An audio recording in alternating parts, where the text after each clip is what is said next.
Hello everyone. By the way, we are Group 4 and today we are going to discuss about material and economic self. Allow us to introduce ourselves first. So the reporter for today is Mr. Dorado, Mr. Cotellas, Mr. Alves, and Miss Campo.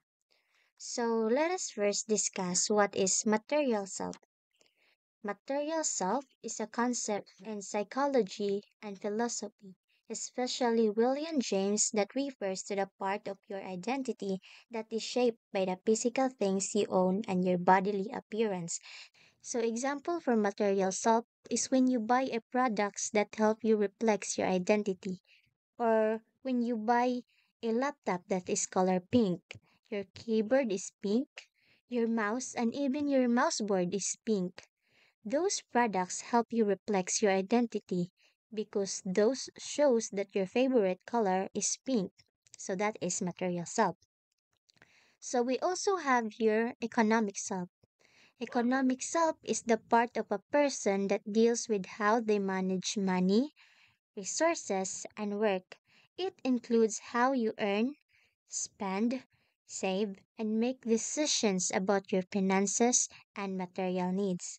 So economic self is when you know what you need to buy and what you want to buy. For example, so what you need to buy is food, because without food, a person wouldn't survive. So, for example, sa want is beauty products. A woman can live without beauty products or makeup. So that is economic self. So we also have here I shop, therefore I am, and I have, therefore I am. It means that some people see their identity and worth through the things they buy or own. They feel that what they buy or possess defines who they are. So, example for I shop therefore I am is buying a camera. So, is you buy this camera because you love taking pictures. So that is I shop therefore I am. While I have therefore I am, you have those camera because you're a photographer. So the difference between I shop therefore I am and I have therefore I am is that I shop therefore I am is kanang paliton pa lang, while ang I have therefore I am is nana na sa imo di bali you already possess that kind of thing or product. So that is the difference of I shop therefore I am and I have therefore I am. So next is here consumption and production.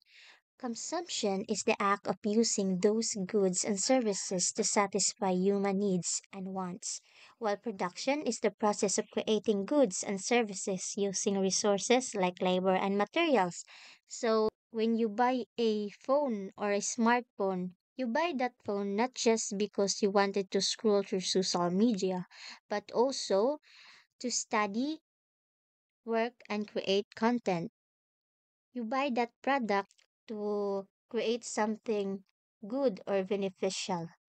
So, next is we have conscious consumption. So, conscious consumption, consumers are sometimes seen as victims of greedy companies, but they have free will and must take responsibility for their choices. Conscious consumption means buying responsibly and throughoutly. So, example for this is when you buy an e-bicycle or electrical vehicles instead of buying internal combustion engine vehicles, kanang mga motorcycle or sakyanan nga kinahanglan og mga gas, mao na ang internal combustion engine vehicles. So you buy e-bike instead of buying those kind of cars, those internal combustion engine vehicles, because you wanted to listen or para mas makatabang ka sa pagpagamay sa air pollution. So let's proceed to the next reporter. Psychological consumption focuses on the internal mental and emotional factors that shape how and why individuals choose, use, and find satisfaction in products or services. It highlights how thoughts, feelings, motivation, perceptions, and values influence consumer behavior. So, psychological consumption focuses on the mental and emotional reason behind why people buy and use products. Specifically, it studies how feelings, motivation, perception, and attitudes influence consumer behavior. People often buy things to feel happy, confident, safe, or satisfied, not just because they need them. It also involves how advertisements, colors, and brand images affect the mind and create connections. In short, psychological consumption means people consume based on their thoughts and emotion, not only for practical needs. Second is sociological consumption. Refers to how social and cultural factors influence what, how, and why people consume goods and services. It looks at how consumption is shaped by things like social class, culture, group identity, and social norms, and how people use products to express belonging, status, or lifestyle. So, sociological consumption specifically refers to how people's buying and using goods are influenced by society, culture, and social relationships, not just personal needs or wants. It looks at how social class, gender, age, religion, and culture affect what people choose to buy. Consumption becomes a way to express identity and belonging. For example, wearing branded clothes to show status or joining trends to fit in with a group.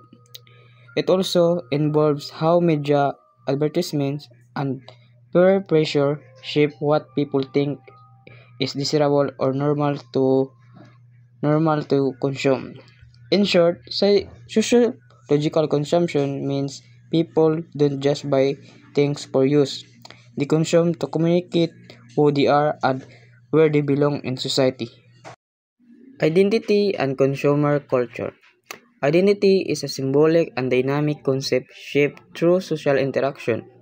It develops and changes based on context, communication with others, and participation in cultural and social environments. So, identity and consumer culture refers to how the things people buy and use help shape and express who they are.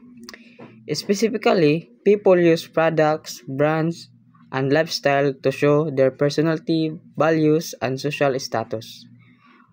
Like what we wear, eat, or use can reflect the kind of person we want others to see. For example, buying eco-friendly items to show you care about the environment. In a consumer culture, identity is often built through choices in consumption, meaning people define themselves through what they own or buy. In short, identity and consumer cultures means that what we consume becomes a way of expressing and building our sense of self in society. Social relations of power. Social relations of power are unequal ways power is shared and exercised between people and groups, shaping access to resources and opportunities. So, social relation of power refers to the ways power is shared, controlled, and exercised between people or groups in society.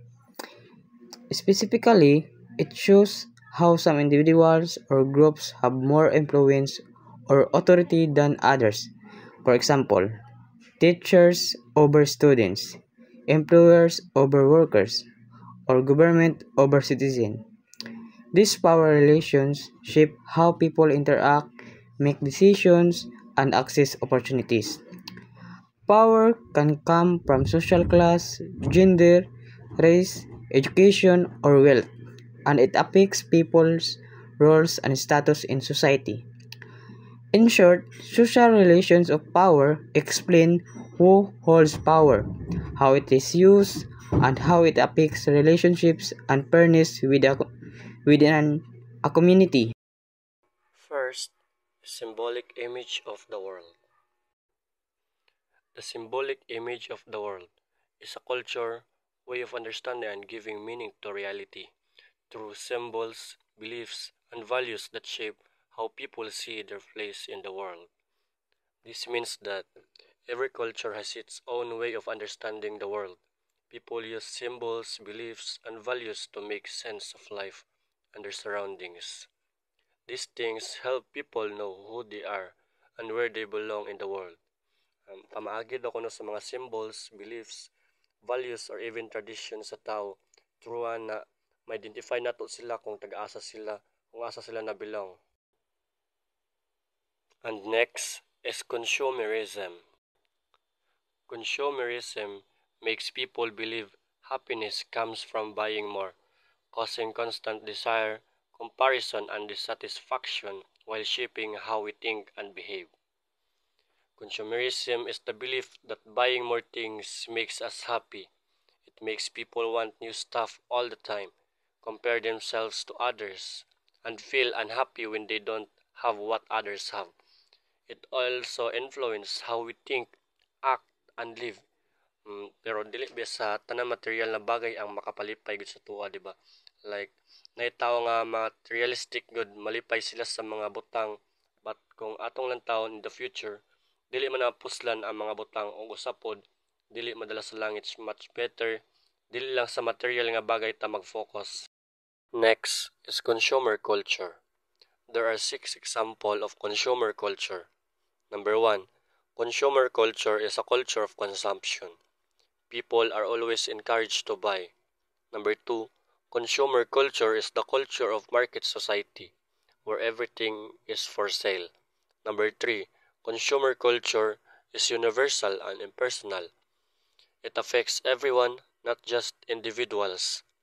Number 4, consumer culture identifies freedom with private choice and life. People feel free when they can choose what to buy. Number 5, consumer culture needs are initiable and unlimited. People's want are unlimited, they always desire more. Number 6, consumer culture is a privilege medium for building personal identity and status. It helps build personal identity and status. What we buy can show who we are.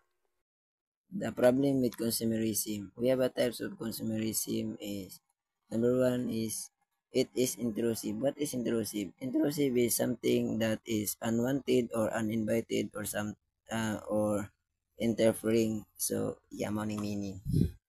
Number two is it is manipulative. What is manipulative? Manipulative is the skillfully handling, controlling, or using of something or someone. Kana bitawng mayo ka mo control sa laing tao or something baka. And number three is it cannot provide many of the things that are important to us. Kanang dili nimo ma-provide ang butang nga importante sa ato. Like example, na kay gusto nimo nga butang pero dili nimo ma-provide inana. Number 4 is it restrict our choices in lives. And number 5 is it affects our worldviews and characters. And number 6 is it is unsustainable. Next is avoid the trap. Consumerism is deeply woven into modern society, so while cultural change takes time, it's best to start taking personal steps to break free from it. We have 2 steps avoid the trap. Number 1 is exercise intellectual independence. Be aware of consumerism influence, resist pressure, ignore ads, think independently, and seek your own information. And steps 2, consume less, live more.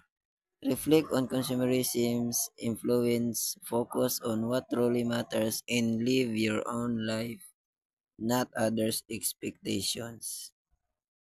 The end.